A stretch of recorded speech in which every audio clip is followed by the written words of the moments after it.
Yeah, a couple other updates from today.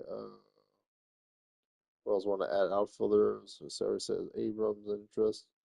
Blue Jays and Robert Suarez interested. Rockies want short-term first base, looking at outfielders. Sure. Kate kept a warning. Padres signed Dizon Acosta. Rangers telling him to minor league deal. Cover Hummel to NPV. Yokohama Bay Stars. On from there.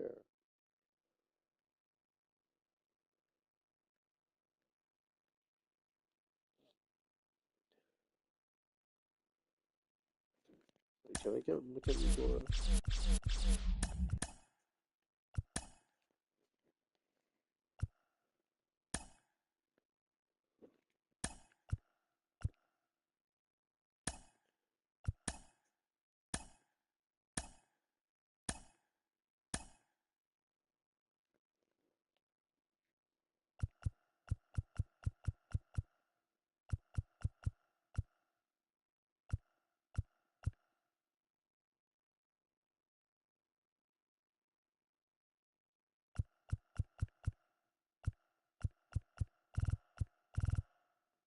I don't think these guys are that bad. I don't know viability, but she would go home. Fired everybody. Jesus.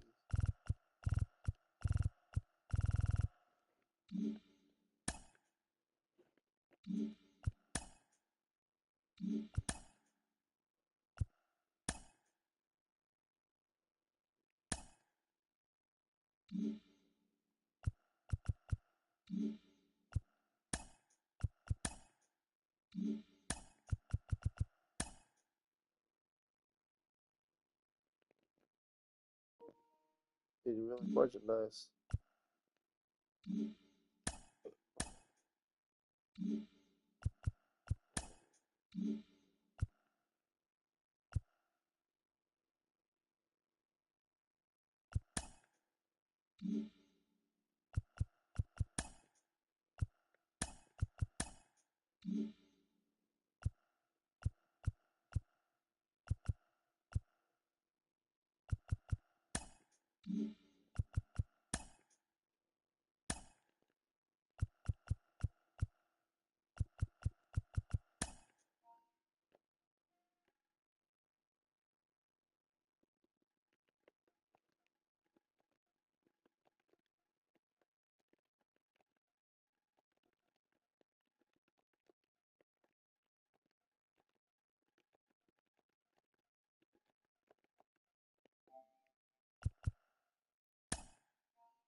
hello,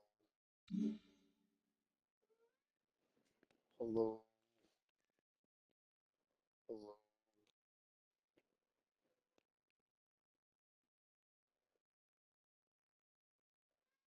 hello,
According to Gelbs, Steve Alonso will be available from his home, range from his home for the one meetings.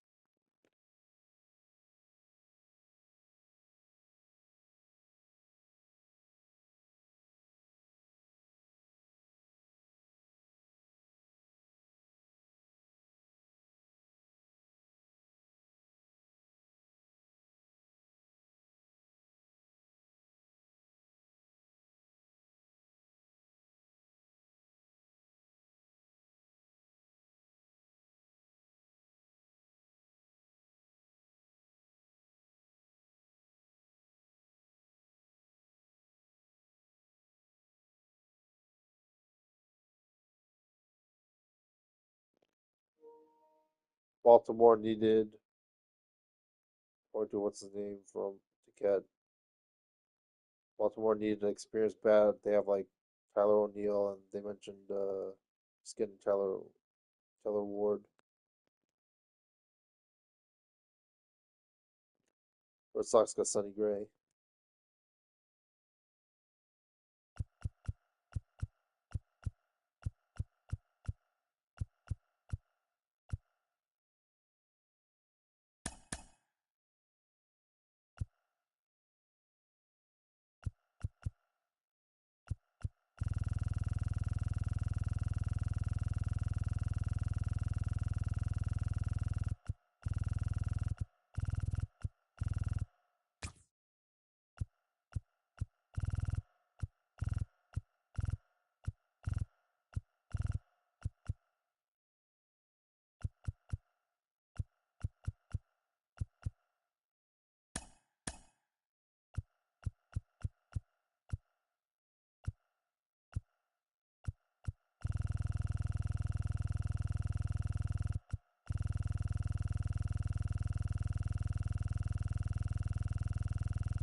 They want to wait it out, see if they can sign Bellinger and Schwarber instead with Alonso, around Alonso.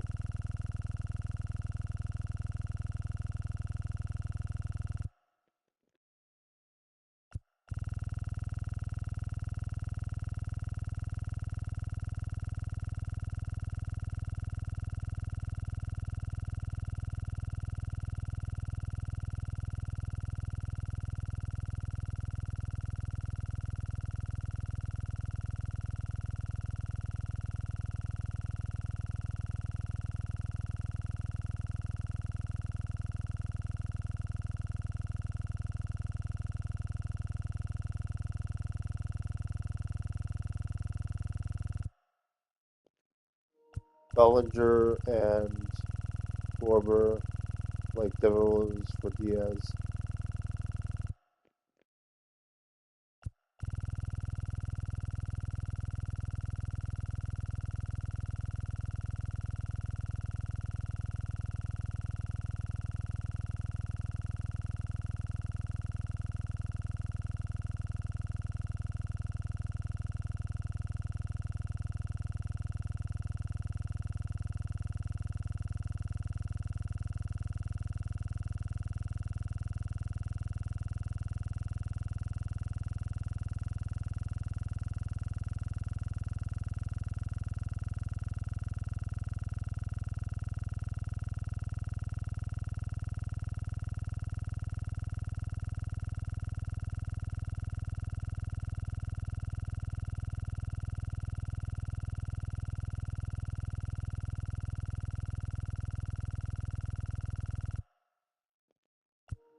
Yankees and Bellinger seem that they want to reunite.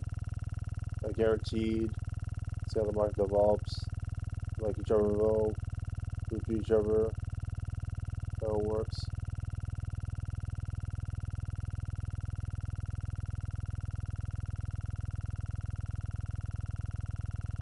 I went the wrong way. I should have went the first 200 million. In any transaction period, it's around the winner meetings, want to make a team better. And I think we're focused on doing that. We also know it's a really long off season. We'll see whether we're able to get anything done here. At this point, it's too early for me to know that one way or the other, but I am confident that we're making progress to totally make some transactions that we can really help our team and organization going forward. At this point in the off season, where do you feel like the team needs to get better? I think we're open-minded to getting better anywhere. I don't think there's a segment of our team right now that we can look at or that we would look at and say that's a finished product. So we have to be open-minded to all of the above. We've been very open, and I've been very open from the moment our season ended that we have to get better at keeping runs off the board. And I think we've made some progress in doing that. And we're going to continue to look at areas where we can add players to our team that help us do that. Do you plan to meet with Shit, that's not even close. I did see Pete was coming. I think Pete knows us really well. I think we know Pete really well. I think he'll take the time here to perhaps meet with organizations he doesn't know quite as well. And I'm sure we'll be in touch. How would you characterize how things are going with that with Pete? I'm not going to characterize it. I think I'll stick to my policy of not commenting on negotiations as they're. But you definitely still see a place for him here. As I've said all along, he's a great man. Does that mean, I know this line that you talk about Pete, but to what extent is he a priority? Like, you don't have a clear and obvious starting first baseman right now. There are other guys you can go and get, but to what extent is Pete himself a priority for you? I think Pete has demonstrated that he's one of the best offensive players in baseball. Best offensive players in baseball. He's performed at a high level for us, and so that would be a priority for any team. It certainly is for us. For any team. What's your level of interest in Schwarber? I'm not going to comment on any specific free agent negotiation. How do you feel about the status of your bullpen at this point in the offseason? So we're certainly thrilled that we were able to add Devin Williams. Yeah, I wouldn't say we're done with our bullpen at this point. We recognize that we have slots to fill. Some of those may come through free agency. Some of those may come through trade. Some of those may come from some internal candidates who we think are poised to take a next step, either in their development or the next step in perhaps a role they can occupy at the major league level. But we understand we've got some roles to fill in the pen, and I'm confident we're going to be able to do so. I know you said you're open to anything generally every offseason, but where do you stand with long-term deals this winter, knowing that you entered one last year with Soto? So I think the Soto contract, the deal of that extent is quite unique. And I wouldn't envision that type of deal emerging for quite some time for our organization. But we will not close the door on any type of transaction. And so we have been engaged on multi-year and long-term type contracts. Whether it works out or not, I don't know. But we're not shutting the door on anything. Is there more of a willingness with position players maybe versus starting pitchers there? I think it's always individual player specific. With starting pitching, you do have greater injury risk. And that is just a truism about pitching. And so that is factored into how we look at contracts and how we look at structuring a pitching staff and a team in general. But we have, and over my time here, engaged in very long-term type concepts with starting pitchers and pitchers in general. And so we're not going to categorically say no to that. How do you define long-term in your mind? Like, how many years is a long-term contract for a pitcher versus a position player? I don't know. I think it depends on age. It depends on where they are in their careers. I think it's very individual player specific. How would you describe the trade market for starting pitching right now? I think the trade market in general, agnostic of position, is pretty active. And I think there's a lot of chatter and has been throughout this offseason among teams in the trade market. Seems like teams in general are maybe a little bit more open and willing to be creative, to talk about different types of structures, to talk about need for need type trades at the major league level that maybe we've seen over the past couple of years at least. And so I think the trade market throughout the industry has been pretty active. Do you feel that you're in a better position to make trades this winter than you were, say, your first 2 winters here?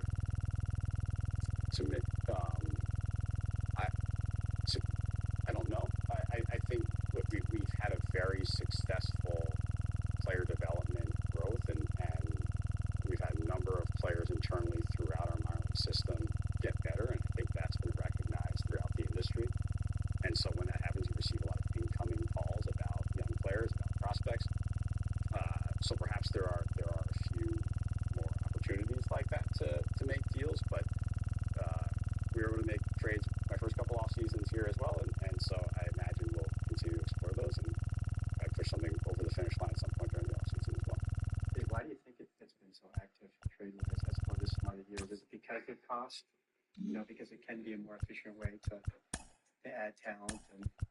So I don't know yet. I think we'll have a better sense of that retrospectively when we look back at spring training and see what actually occurred during the offseason, maybe even opening day and looked at the offseason.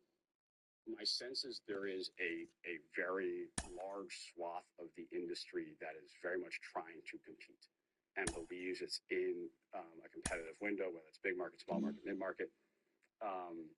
And so that may provoke a little bit more discussion on these need-for-need type trades rather than sort of your typical buy-sell trades. And those are fun. Those need-for-need trades are kind of fun to execute. They're fun to work through. It's more of a puzzle.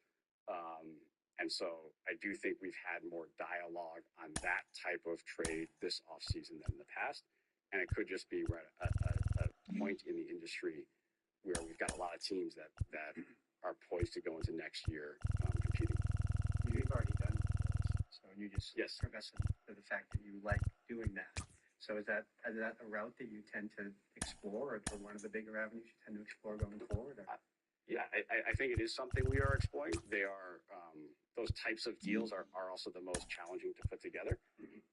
But yes, we are having those types of conversations. And my sense is not only the ones that we are involved in, but my sense is those types of conversations are ongoing throughout the industry. Have they not been pulled off to this point because teams need clarity on like free agency, or else you would have done a couple maybe? So we did do one. Right. You use couple. Yeah, you know, I think it's the answer is I don't know.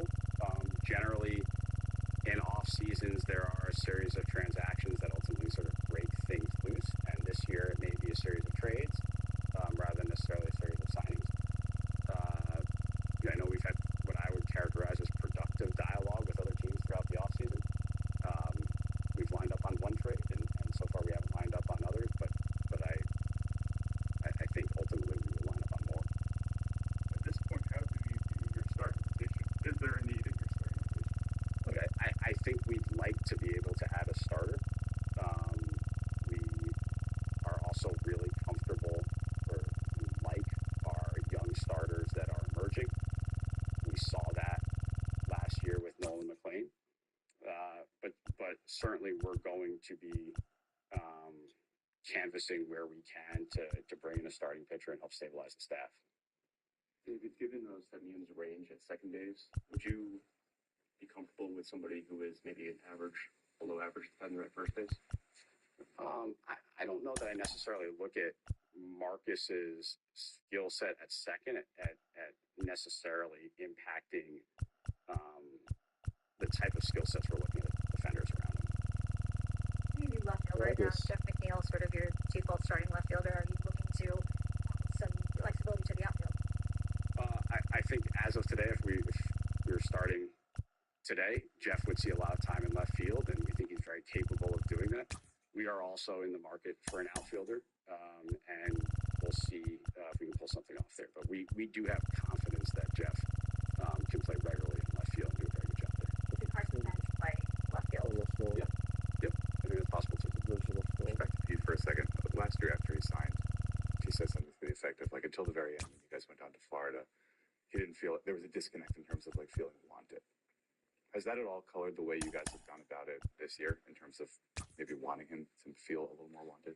I think we've been pretty clear throughout the process that we'd love to have Pete back. We certainly made that clear to his agent right at the start of free agency. We also respect, just as we respected last year, that this is a process, and Pete has earned the right to go through the free agent process, to evaluate the market, and we'll see where that leaves us. Do you prefer to have guys cycle through DH, or are you okay with having one guy who's just DH? I think at a certain level, you're okay having one guy as your DH. There are different ways to construct a roster. I think there are very successful offenses with one player who mans that position, and there are very successful offenses that allow a manager to rotate spots through there. So I don't think we're wedded to one particular approach.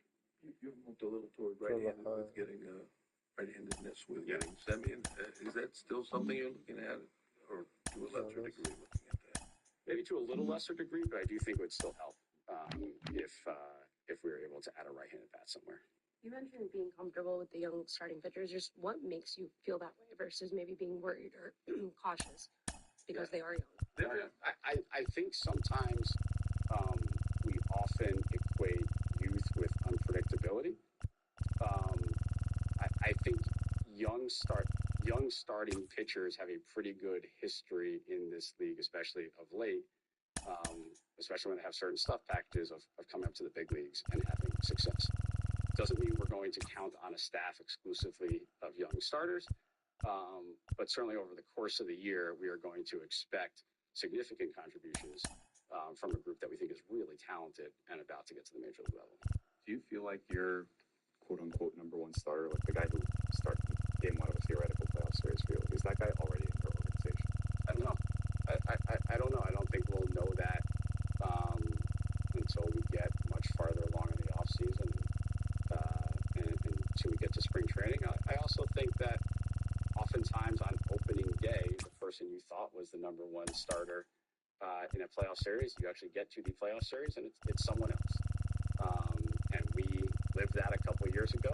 I think even really good teams that go on and win a World Series like the Dodgers can live that over the course of a season. So I'm less preoccupied by thinking about who is going to start.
I should have said Randy.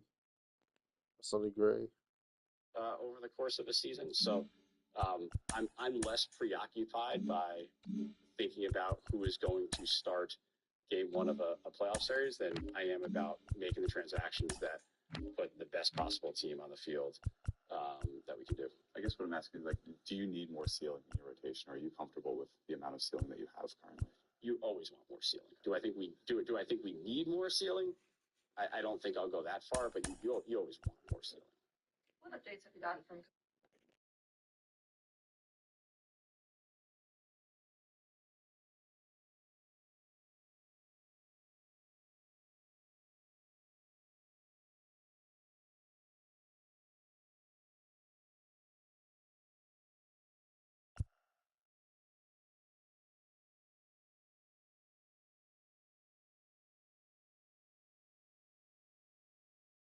You always want more ceiling. Do I think we need more ceiling? I don't think I'll go that far, but you always want more ceiling. What updates have you gotten from Kodai Senga, and is there reasonable expectations that he'll be able to contribute next year? Yeah, Kodai has had an outstanding offseason, and I think maybe this is the most encouraging development we've had in terms of our offseason player progression. He feels great. He feels as good physically as he has since that 2023 season. He's going through his normal off-season routine. He's actually going to come over to the States at the end of the month and throw here as well, which I think is a great sign. So we're very encouraged about how Kodai is progressing through the offseason. When you look at that outfield spot, is that an area where you can kind of address the run suspension, or do you need to build some offense that you lost with Brandon, or a little bit of both? I think it's always a balance. It's always a balance. I do think we are. We believe defense is really important, and so in any acquisition we make, we're going to be cognizant of what that player does when he's standing at the position, not just what he does when he's in the box.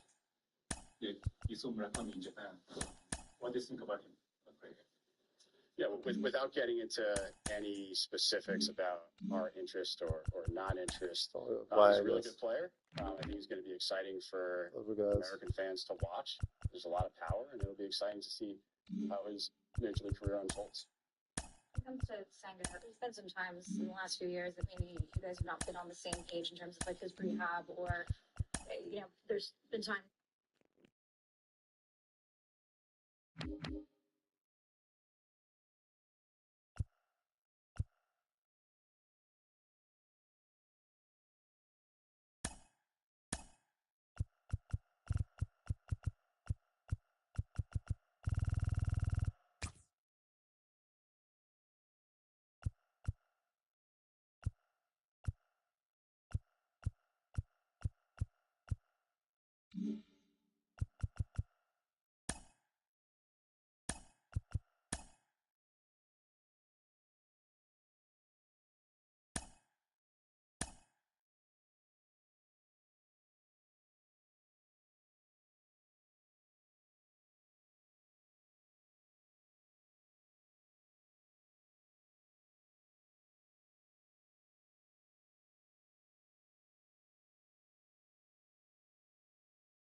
Where he just kind of seems to do his own thing or need to do his very precise routine. Is there a way that you guys can maybe get closer to the middle, back on the same page with each other? So I don't know that we've not been on the same page. In fact, I think Koda has done a tremendous job, and through Hero have done a tremendous job communicating with our medical staff and ensuring that our medical staff.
She always with you. She go back to you later. Oh, she follow you right now. Oh, not yet. Good night.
understands what his routine was in Japan, how he goes about things, what he feels most comfortable.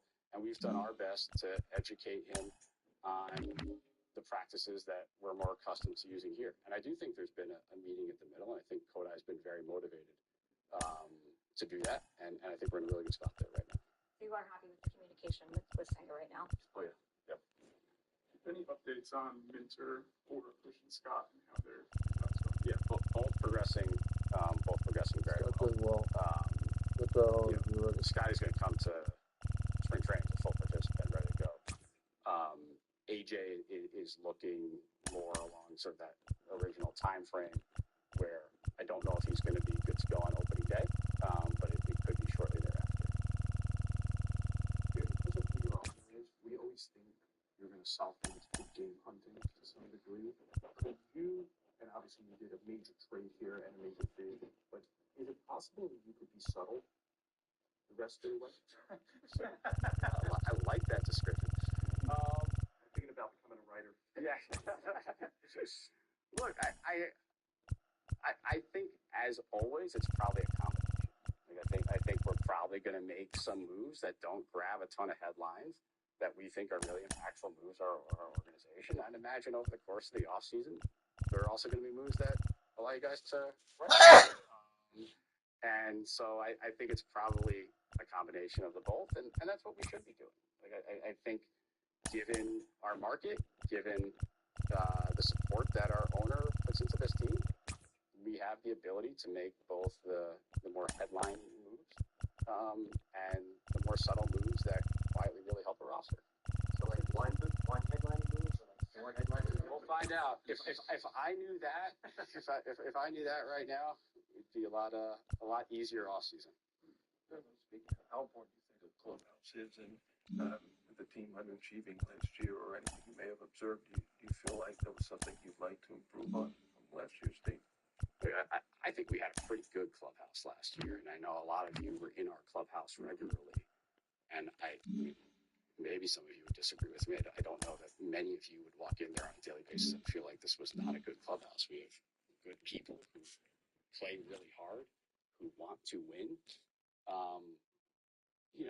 We didn't play well for the last 2 months of the year, and when you don't play well for the last 2 months of the year, people get frustrated, as we should. People hold each other accountable, as we should. That doesn't mean it wasn't a good group. Doesn't mean it was a group that didn't care about each other. I think we did. We just didn't play well for the last 2 months of the year, and everyone was very frustrated about it. Reports of that in particular, there was a disconnect between Juan Soto and Francisco Lindor. Like I think Juan and Francisco are two elite baseball players who care a ton about winning, who show up and work incredibly hard, and play very well together. And from my perspective, that's what's most important. And they go out and produce, and I think they're going to help us win a lot of games. That's that.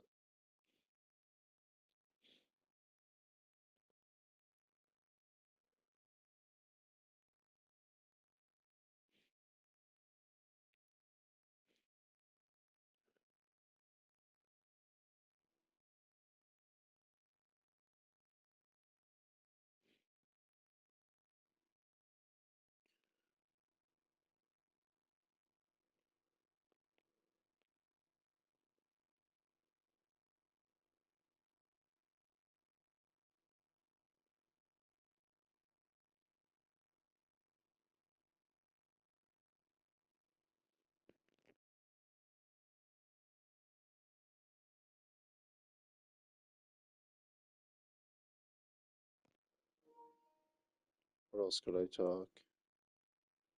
Angels, Tigers, interesting. Kelly Jansen, fit for both. MVP for the Angels last year, IMO. Raylan Polanco wants a 3-year deal.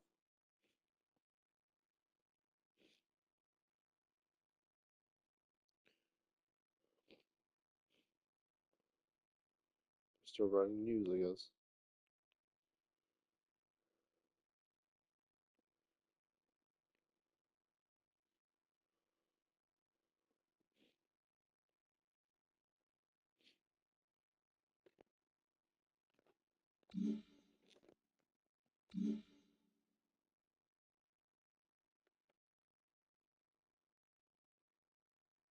Ron Luis Garcia.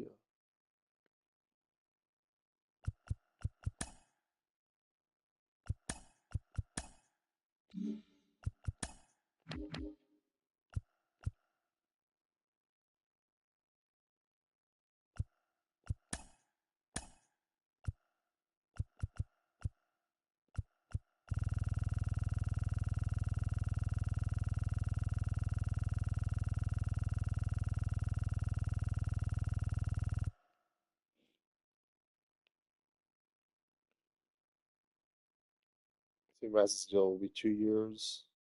It's official. Wsox Boba Chet, I don't know what it means. They have met with him like in the London situation. They have Travis Story, I guess, but I guess I'll play the same base. Boba Chet. Royals Reds, interested in Jake Meyers. Royals want more outfielders. White Sox interested in Peter Fairbanks. West Yankees interested in Trevor Megill. Stearns, I guess. And what was it?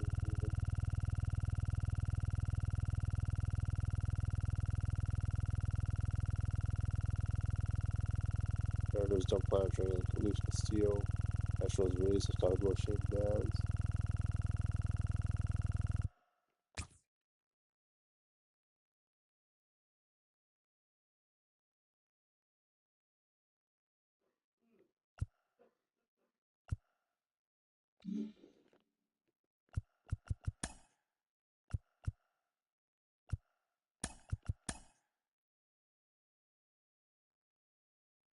Pretty sure, yeah.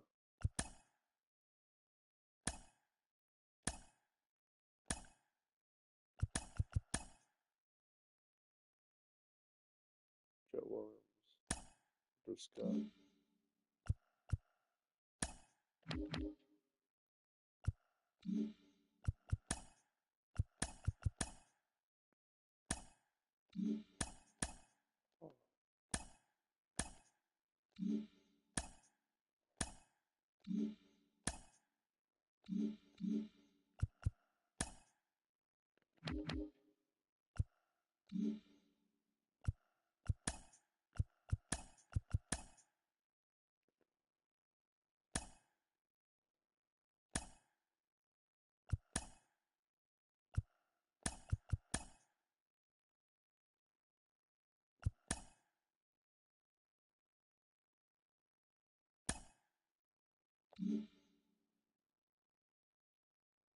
Sideways guy.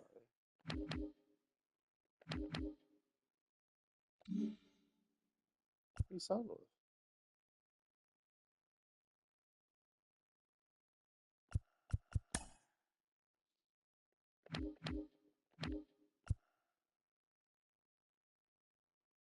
Okay.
No, I just trade for him.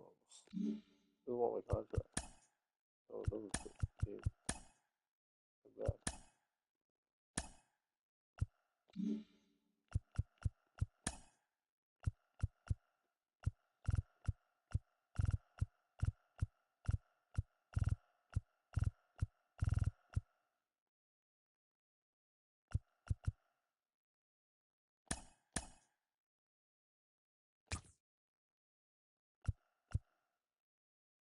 Evolve.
That's basically the team. I don't know when she gets signed anyway.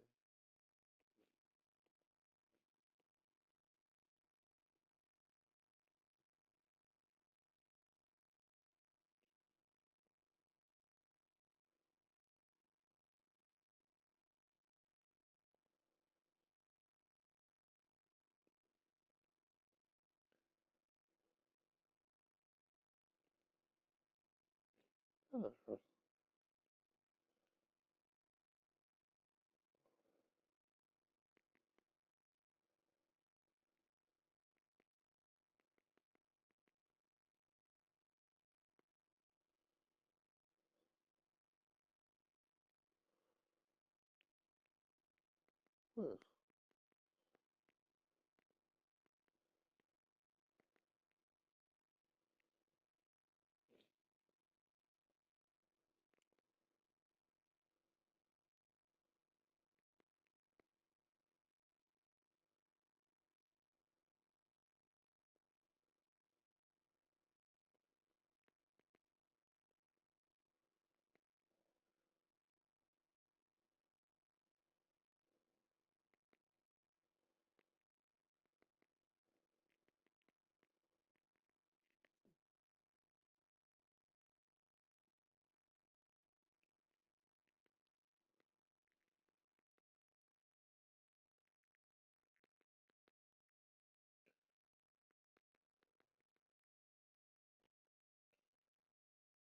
Huh. All right.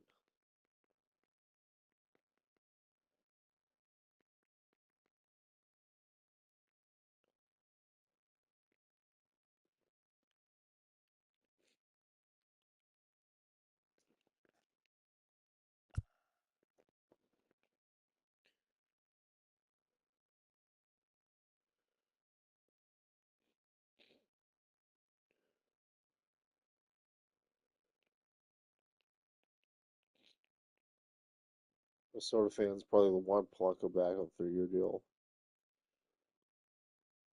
Weird. 3 years a really weird. He's an all-star, but why 3 years? I don't know. White Sox want Peter Fairbanks. I don't know. Did the Rays not want him? I don't know. They didn't pay over $11 million because like General Lee can't pay it.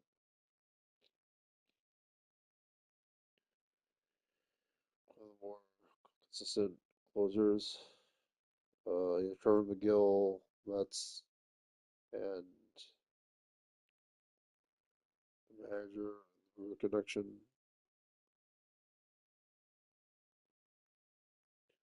Astros, Baez, Yankees, Gore. Yankees have enough to get Gore. Be the better choice than Keller. I don't think the choice is too good because I don't think the Yankees are actually doing anything. They could get outbid. I don't know. Padres will not have Mason Miller as a starter. Like all their starters are like gone. Trying to get rid of Pivetta.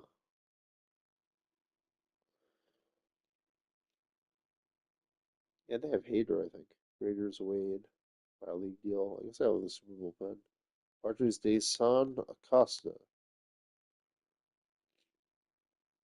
He was in the national system in the minors. They're right there. They go sign to a major league deal. Then you go bullpen. That's there's Kyle Schwarber. Like for your post.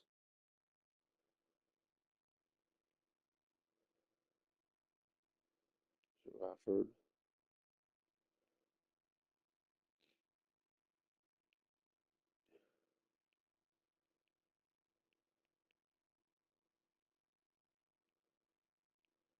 Good updates, yeah.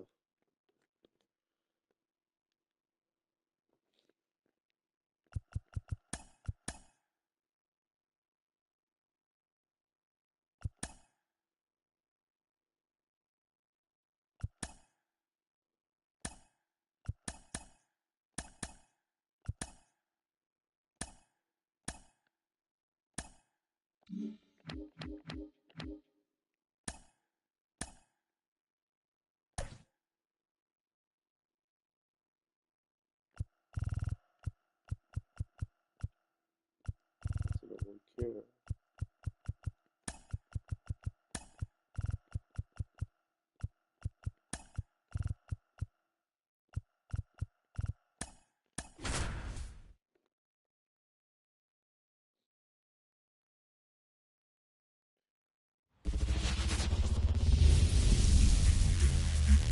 Hello, baseball fans, and welcome. Spring training baseball coming your way. It's the Yankees taking on the Philadelphia Phillies.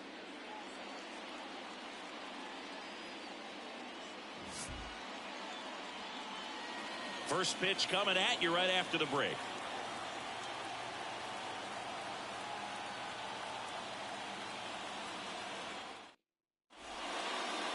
So just about set now. And pitching in this game, Aaron Nola. Chris, what should we keep an eye on here with him? It's always interesting to see how he utilizes all of his pitches and how many of those he has a good feel for on that given day. When he's right, he's really able to keep hitters guessing, and all of his stuff seems to be coming on this.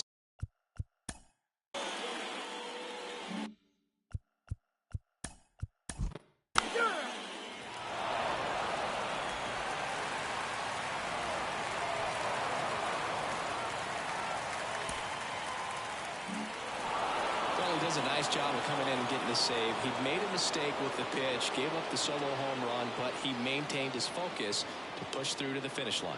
A 5-3 final score in this one. For Chris Singleton and our entire outstanding crew here at MLB The Show, I'm John Shambi saying so long.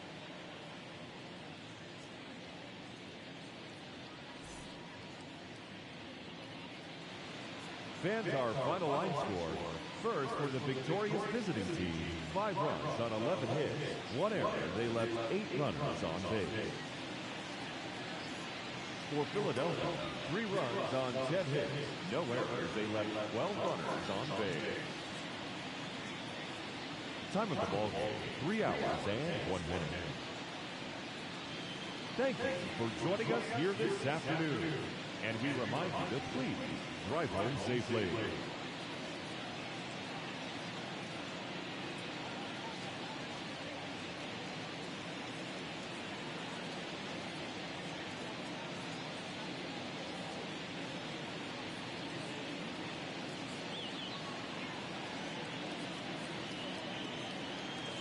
This is for Walter, who was of business.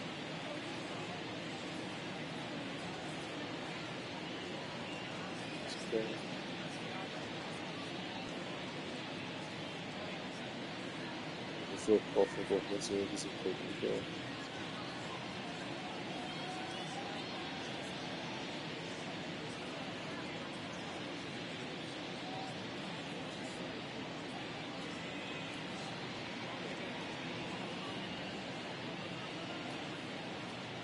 Separate contract from the Marlins.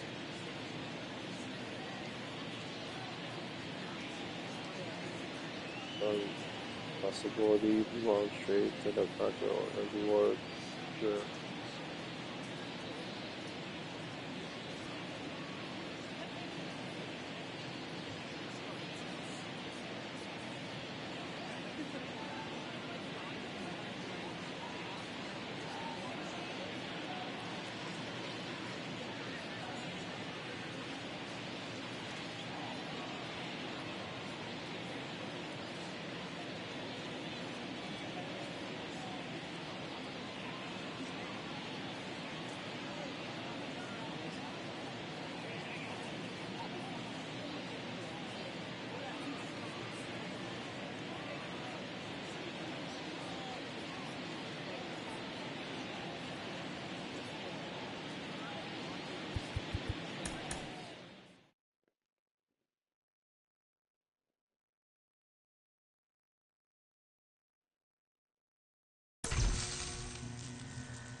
here's the security. Oh,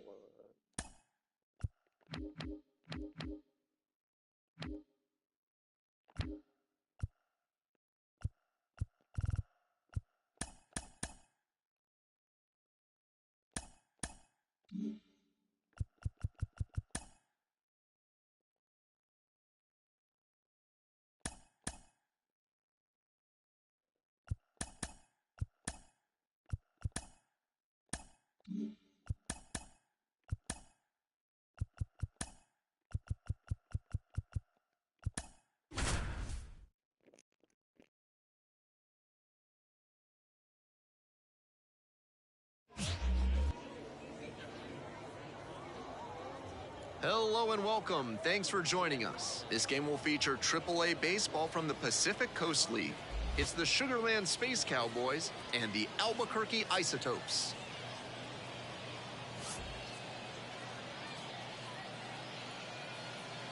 First pitch coming your way next.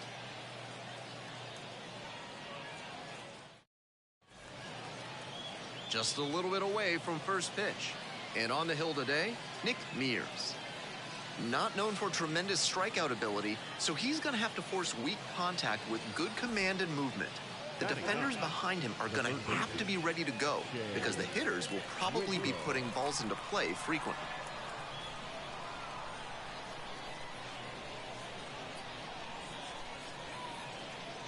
The third baseman stands in now and watches strike one. Batter just wants to get a read on his stuff. That was a meaty pitch, but he let that one go, maybe to get the timing. Could be ready for it if he gets it again. And that's in for a strike. Looking at two straight pitches and now down 0-2, you're just hoping to make contact. Already in a big hole, and the pitcher clearly has the advantage. He goes down looking. One runner left on base, and they're down 2-0.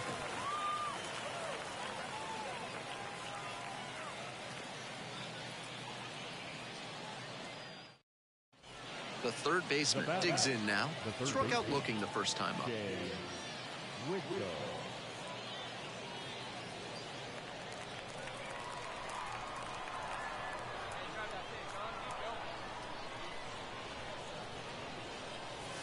And that's in for a strike.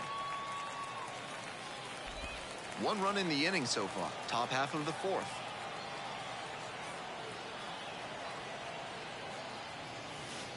Right through there for a strike. Whether or not he agreed with the calls on those first two pitches, he has to focus now with an 0-2 count. Gotta protect the zone, even if it's a little larger than usual. 0-2 now. Got him looking for the strikeout.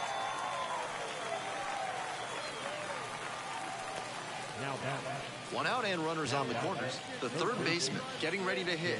0 for 2 with a pair of strikeouts.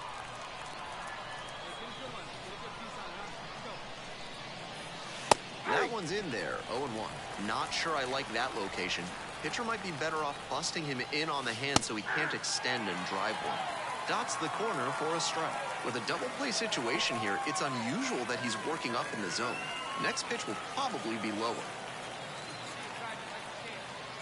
Now here's the 0-2. Got it. Huge K there. Well, that strikeout didn't take long. Batter's got to put up a better fight the next time up.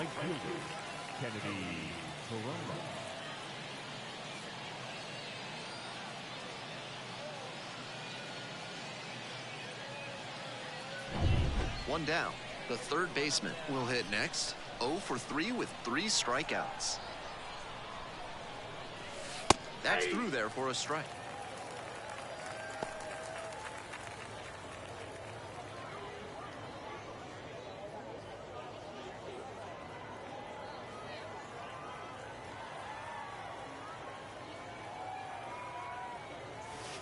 Right through there for a strike. The Isotopes ahead by 5 here in the top of the 9th.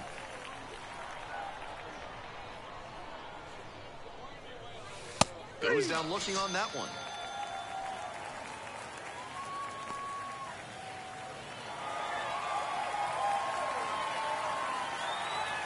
8-3, the final score in this one. On behalf of our entire outstanding crew here at the show, I'm Ben Gelman. Thanks for joining us.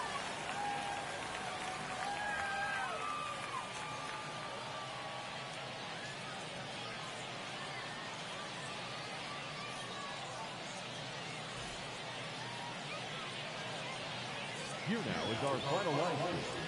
First for the victorious Islanders, 8 runs on 15 hits. 1 error, they left 10 runners on base. For the Space Cowboys, 3 runs on 9 hits. No errors, they left 11 runners on base. Time at the ballgame, 3 hours and 29 minutes. Thank you for joining us here this afternoon. And we remind you to please drive home safely.